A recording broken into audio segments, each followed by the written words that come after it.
dëkk lépp lu koy yokk rek ñëpp dëkk ñëpp li ñu man mooy rafetlu ko rek xulub gi ba mu nekkee xulub yàgg na dañ daan xuus ak jàlle buñ demee na bañ na pont ngi fi te nu koy traversé te doo xuus doo yëg pëna doo def lu may sant yàlla doo def lu may rafetlu ko ñaan yàlla nag liggéey bi yàlla sottal ci jàmm te nit ñëpp nu fekk ko. ma fàttali rek dafa bokkoon ci ay engagement yu ñu jël ci plan d'action sociale bi nga xamante ni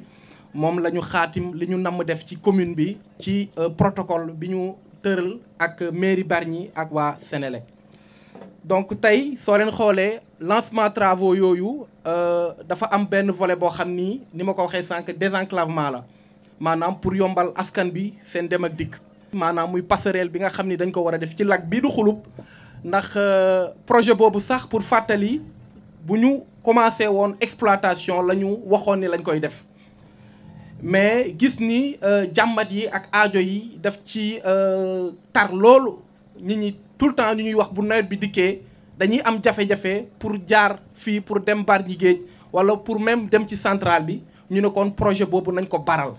bu duñu xaarati ba commencé exploiter mais nañu fexe def ba ci construction bi même ñu réaliser projet boobu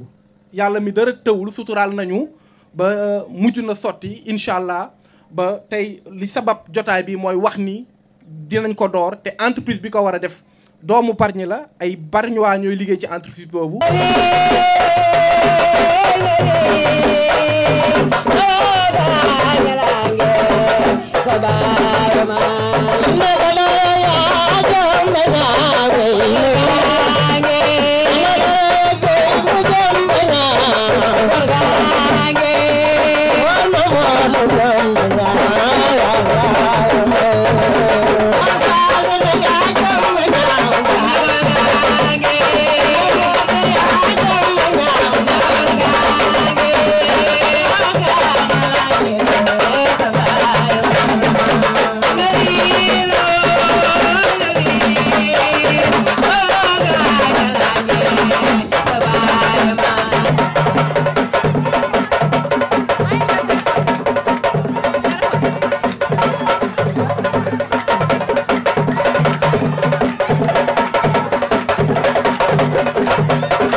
bi ñu def tey fii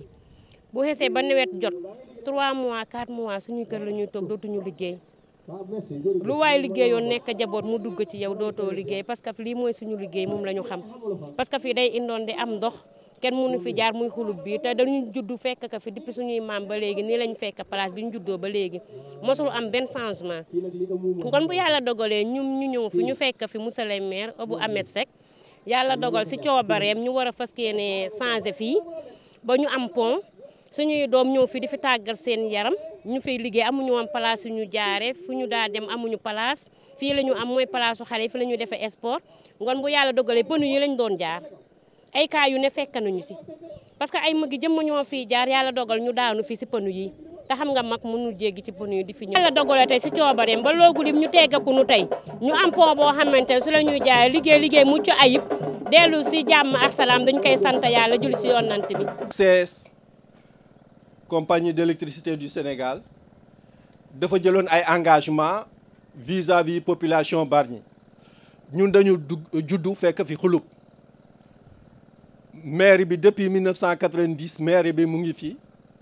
waaye kenn mësul xalaat defar passerelle boo xamante ne bi dafa yombal dem bi ak dikk bi pour que suñu jigéen ñi nga xam ne dañuy liggéey ci Xelcom mën a jóge ci dëkk bi muy noor muy nawet di dem ci Xelcom di liggéey yi sans difficulté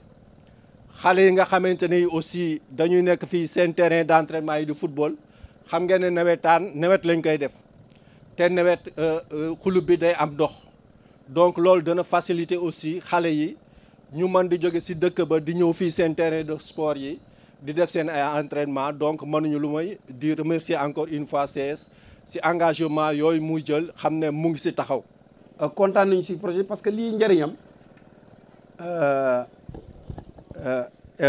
terrain football bari ñu ngi woon fi lycée bi ne woon ñu desservir leen indi ko fii mais peine bu métti la nit ñi am pour ñëw fii déjà man bi may ñëw ci pneu yi laa jaar xaw naa daanu donc njëriñam du léegi nañ xaar ba nawet ñu ñëw nawetaan yi du moins ngeen da gën a xam njëriñ li boole ci aussi waa centrale bi arrangé na leen parce que déjà bu tawee kuy dem centrale bi da ngay dem ngeen dem détour di nga jaar waxande mbaa nga jaar Minam ñii di dem xel comme nag taxul may wax njëriñ daal ni ma ko waxee njëriñu ñëpp la li wolof naan ku gis nen na nen a ngi ni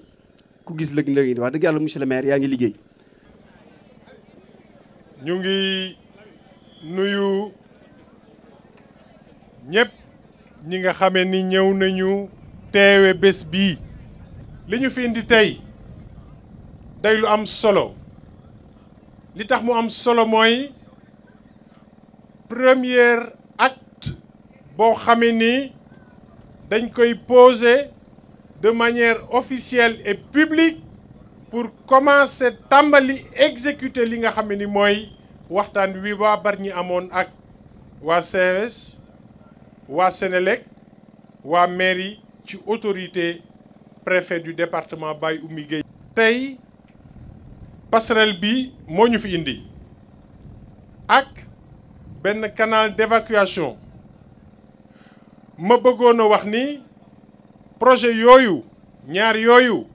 Badé wax na ko tout à l'heure ñu ngi ko prévoiroon bés bu centrale bi commencé exploiter mais ñoom ñoo bëgg ay rapport de bon voisinage ñoom ñoo am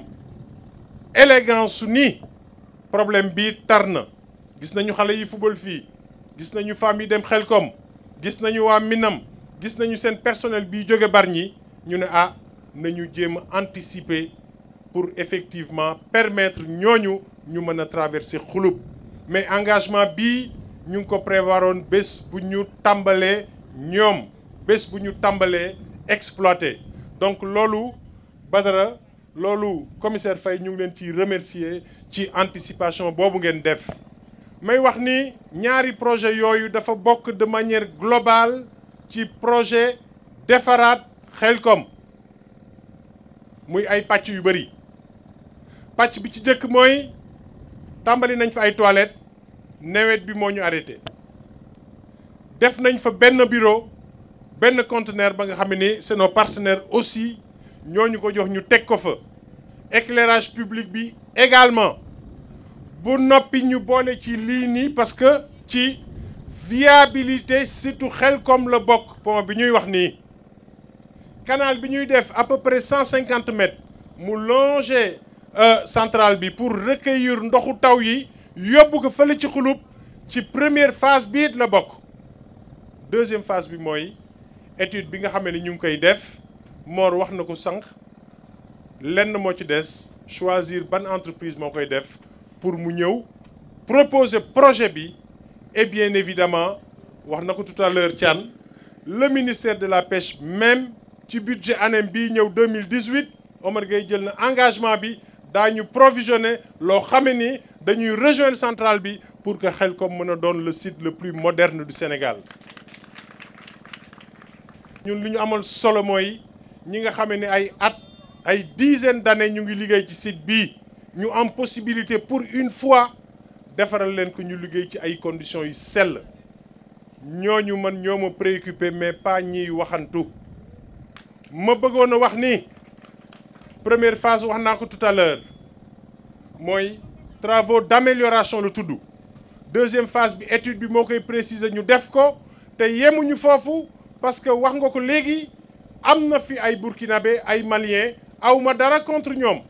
ñoo bokk suñu espace CEDEAO ñoo bokk Afrique mais ni ñuy liggéeyee ak suñu ay jigéen neexuñu parce que liggéey boobu kenn rek moo ciy gis boppam mooy ñoom loolu moo tax toujours avec CS crédit municipal bi nga xam ne yàgg nañ ko annoncé CS def ci un fonds de 30 millions normalement le 27 bi incha allah daañu def la signature et le lancement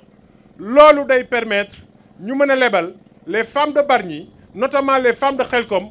incha allah le 27 bii ñëw si la date est confirmée signature bi dina am remise du chèque am bu boobaa lenn moo des mooy Moussa Gueye mi nga xam ne moo yor maison des entreprises moo leen di ñëw encadrer leen wutal leen ay këyit monter leen dossier de prêt ñu mën leen a prêter yéen ak yeneenu femmes jeunes Bargny yépp dans le cadre fonds CS1 boobu nga xam ni ñoom ñoo ko contribuer ci li nga xam ne mooy crédit municipal bi loolu it ñu ngi leen di ci jaajëfal bi ci topp it ñu war ko remercier waa Sénélec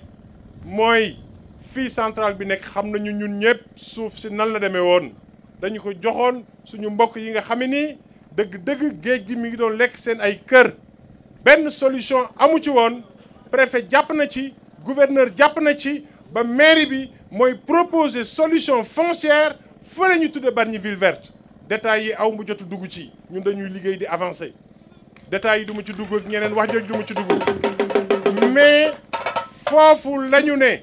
képp ku am minam 1 minam 2 géej gi lekk sa kër ñi ñu joxoon fii mairie bi appuyé par l'État dinañu la jox parcelle loolu weesu na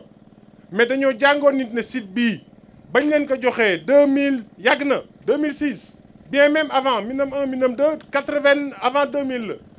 bu ñu amoon luñ ko tabaxee bu ñu ko tabaxee centrale bu ñëwee du fa fekk espace vide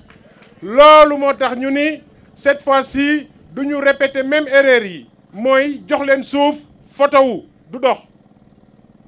yàlla mi nga xam ne dara teewu ko ci waxtaan wi ñuy waxtaan Sénélec d'abord engagé wu indi 600 millions pour accompagner politique boobu dernière nouvelle yi ma am maa ngi xaar ñu confirmer ko officiellement ci bind mais wax nañu ma que ñoom dinañ ko porter en 1 milliard mu mel ni suuf si taxaw na mu mel ni it 1 milliard taxaw na pour ñu mën a engager réellement li nga xam ni mooy un plan de relogement de Bargny Géej ak Minam loolu mooy li nga xam ne mooy suñu ay mbébét jamono ñuy wax nii yeneen wax ji ay waxu day tardelaate rek man li ma préoccupé mooy ñiy dëkk fii ci situation yi nii depuis des années li ma préoccupé mooy suñu femmes yi nga xam ne dañuy liggéey fii jàppale seen ay jëkkër yor kër yi loolu moo ma préoccupé di gërëm ñëpp ñi nga xam ne teew nañ fi tey di ñaan yàlla li nga xam ne ñu ngi koy sumba muy ñaari weer